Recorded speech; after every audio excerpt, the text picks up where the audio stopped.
Okay, so going back to this next video is all about making sure we are checking that students are entered into all the assessments and entered into core competencies, and also checking what we call green and red tabs.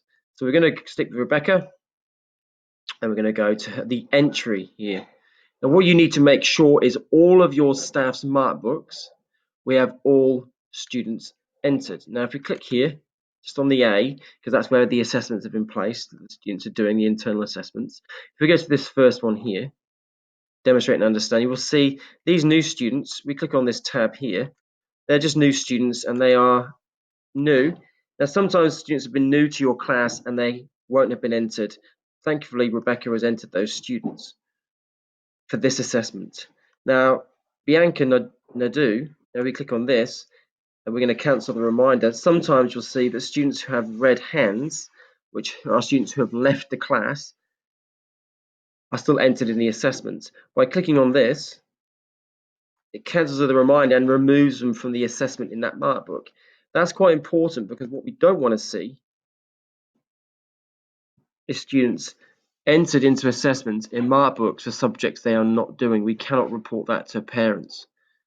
Now, obviously those students I've clicked on, they'll be, when I log back into this class, if I go back to main menu, and I go to student, I'll go to mark book, and I'm going to go back to that class. We'll see that those students have now been taken out of that mark book. We cannot see the students we've taken out who are red-handed. Now what we've got to make sure is every student has got a is green ticked in that class, which is correct, they have. But that's not the only assessment students are doing. So what you need to do is go to the second assessment and make sure every student in the second assessment is entered, which they are.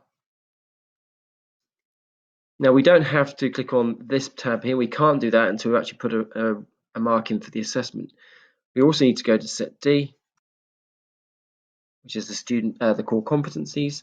And if we look here, there are students who have come into the class late and they have not updated their core competencies. So we need to click on the green tick, and all students are now in that class.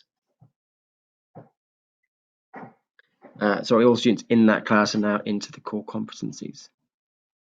Okay, if I give you another example, let's just say for the sake of it, I'm going to go to visual arts down here, and I'm going to go to Leighton, and I'm going to go to one of his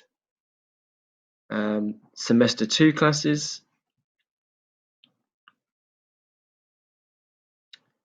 creative art, junior Wednesday semester 2, and I'm going to go to the mark book for that class. Okay, and what I notice about that class, which is a shared class between Leighton and Anna, is that there are students here that are new. This one here who has not been entered into the assessment. I'm going to click on this, and I'm going to then make sure she's in that assessment. Okay. Now that's going to be really important. That's the only assessment they're doing. It's really important that every student's entered. So when they get the JCA POTAMA, it shows the assessments they're doing to parents, and we're reporting accurate assessment information. If we go to set D, look at Spotswood core competencies, and I notice that the setup's okay, but again we've got whole groups of students that probably come in a little bit late. They need to be entered. So we're going to click on the green tick. So every student is entered into that assessment. It's a shared class with Leighton and Anna Scott.